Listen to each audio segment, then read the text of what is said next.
तिचं कुठे आहे ओपन तुमचं हे?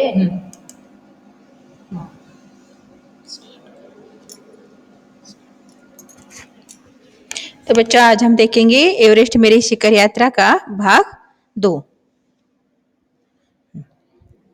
तो यहाँ पर जैसे ही लेखिका अभी कौन से कैंप में है, कैंप नंबर 3 पर है।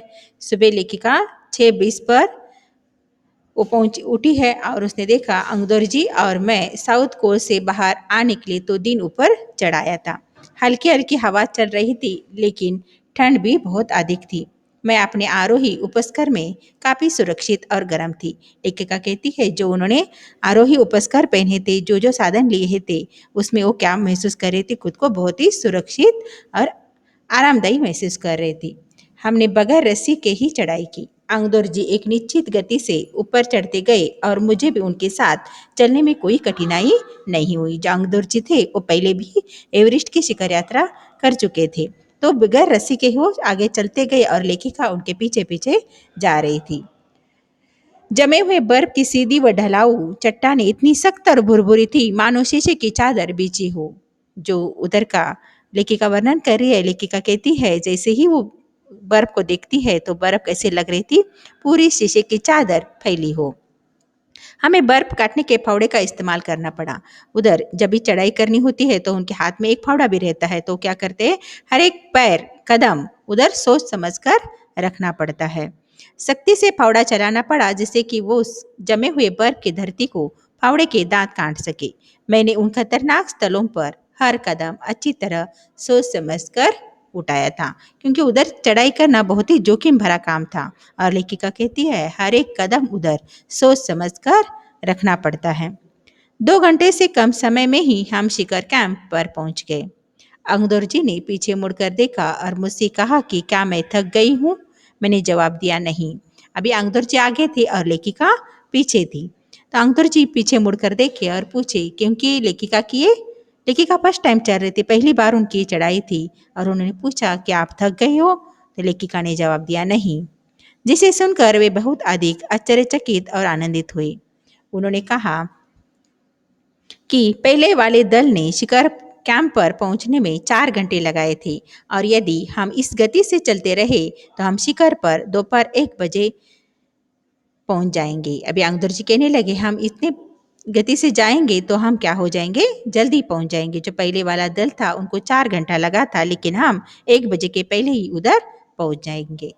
लाट्टू हमारे पीछे पीछे आ रहा था, और जब हम दक्षिणी शिखर के नीचे आराम कर रहे थे वह हमारे पास पहुंच गया। जो लाट्टू था वो भी लेखिका के पीछे पीछे आ रहे थे। थोड़ी थोड़ी चाय पीने के बाद हमने फिर चढ़ाई शुरू की। थोड़ी सी रेस्ट ली, थोड़ी सी चाय पी, और फिर वो लोग क्या हो गए, चढ़ाई के लिए शुरू हो गए।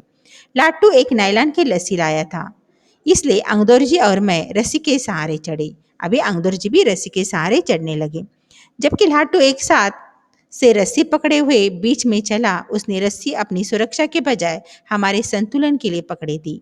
अभी लाट्टू क्या किया, लाट्टू बीच में चल रहा था और दोनों को संतुलन के लिए उन्होंने क्या दी थी, वो नायलॉन की रस्सी दी थी। लाट्टू ने ध्यान दिया कि मैं उन ऊंचाइयों के लिए सामान्यतः आवश्यक 4 लीटर ऑक्सीजन की अपेक्षा लगभग 2.5 लीटर ऑक्सीजन प्रति मिनट की दर से लेकर चढ़ रही थी। जैसे जैसे ऊपर जाओगे वैसे वैसे क्या हो जाता है, वहाँ का ऑक्सीजन लेवल कम हो जाती है। और लेखिका कहती है जितनी मुझे ऑक्सीजन की जरूरत थी उससे मैंने क्या लगाया था, कम ऑक्सीजन मैं ले रही थी। ये किसने देखा, लाट्टू ने देखा। मेरे रेगुलेटर पर जैसे ही उसने ऑक्सीजन की आपूर्ति बढ़ाई, मुझे महसूस हुआ कि सपाट और कठिन चढ़ाई भी एक आसान लग रही थी।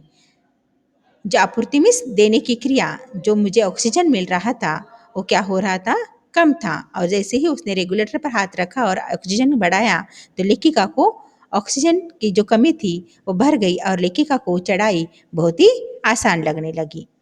दक्षिणी शिखर के ऊपर हवा की गति बढ़ गई थी। उस ऊंचाई पर तेज हवा के झोंके भुरभुरे बर्फ के कणों को चारों तरफ उड़ा रहे थे। वहां पर हवा इतनी जोर से आती है कि वो क्या हो जाते हैं, पूरे हवा से बर्फ के कण उड़ते रहते हैं, जिससे दृश्यता शून्य तक आ गई थी। मीन्स आगे का कुछ भी नहीं दिखाई दे रहा था।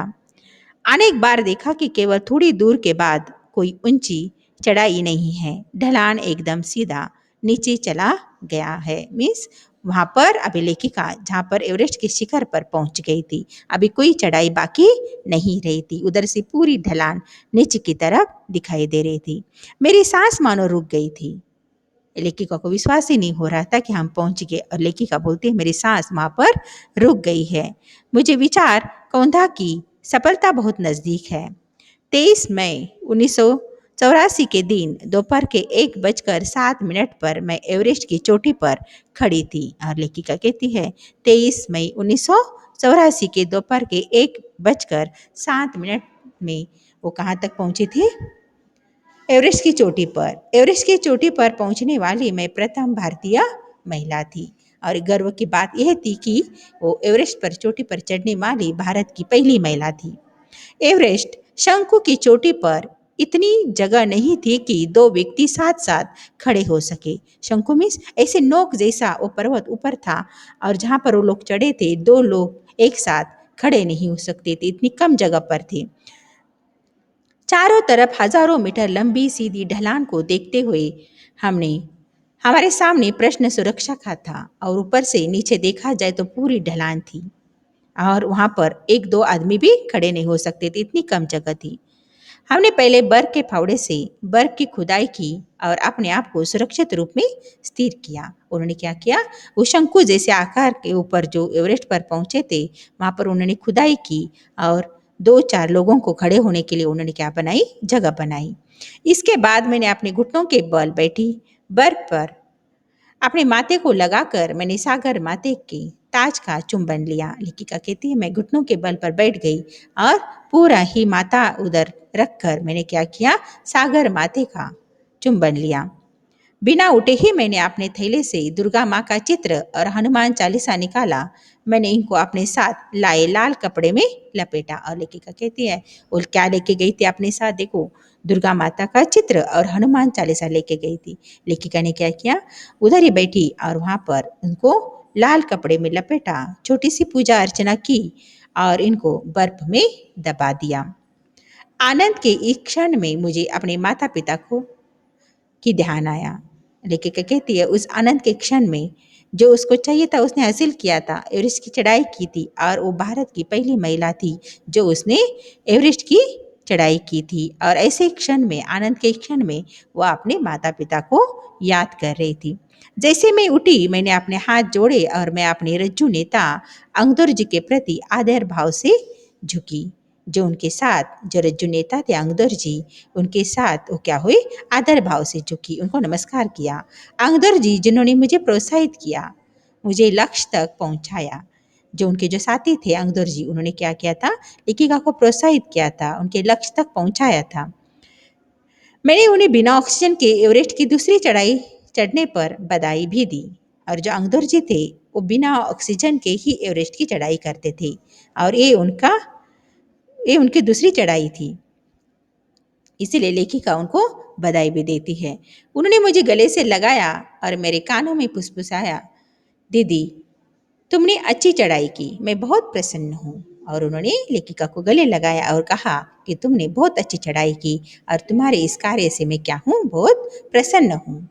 कुछ देर बाद सोनम पुलजर पहुंची और उन्होंने फोटो लेने शुरू कर दी। उधर फोटोग्राफर भी पहुंचे, उनका नाम था सोनम पुलजर।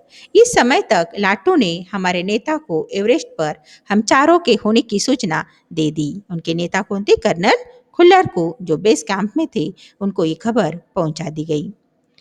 तब मेरे हाथ में वॉकी टॉकी दिया गया। कर्नल खुल्लर हमारी सफलता से बहुत प्रसन्न थे। और ये बात सुनकर कलर खुल्लर मेरे से बात की और वो बहुत ही क्या थे? प्रसन्न थे।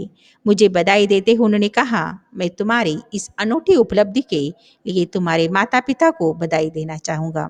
और उन्होंने कहा तुमने ये जो अनोखी अनोखी अद्भुत जो अचीवमेंट की है, जो तुमने पाया है, उसके लिए मैं क्या देना चाहता हूँ? तुम्हें ही नहीं तुम्हारे माता पिता को भी मैं बधाई देना चाहूँगा। वे बोले कि देश को तुम पर गर्व है। ऐसी महिला पर, ऐसी लड़की पर देश को क्या हो जाएगा? हमेशा गर्व रहेगा। और अब तुम ऐसे संसार में वापस आओगी जो तुम्हारे अपने पीछे छोड़े हुए संसार से एकदम भिन्न होगा। जो उन्होंने कठिन परिस्थिति में दिन निकाले थे, जो उन्होंने पाने के लिए बहुत कुछ उसने परिश्रम किए थे। और अंगदुर जी खुल्लर कहते हैं कि तुम ऐसे संसार में वापस आओगी तो क्या हो जाएगा, ये संसार तुम्हारे लिए पूरा अलग रहेगा, पीछे छोड़े हुए संसार से एकदम भिन्न होगा, मीन्स अलग रहेगा। इसके साथ एक पार्ट यहाँ पर खत्म होता है। धन्यवाद।